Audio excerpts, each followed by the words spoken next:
台湾话艺术水阁好，阁将解说两句啊，含你做参考。解说，解文说理。社会即马流行一句话，讲做“牙价”，家己惹麻烦或者牙价。毋过，阁将去变。人早前在你大书店，日本时代台湾人咧讲，是毋是敢若讲牙价这么简单哦？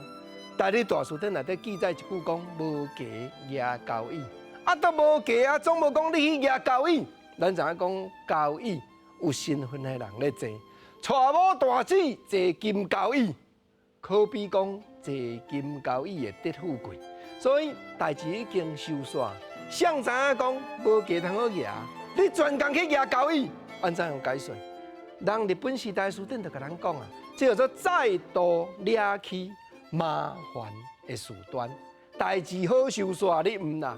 换你去找人输赢，你做无价举交椅啦。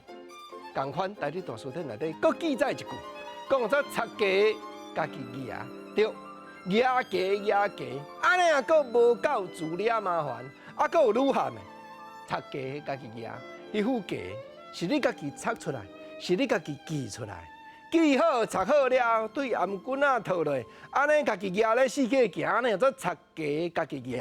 国情啊，世间敢有人遮戆的？有啊，哪会无？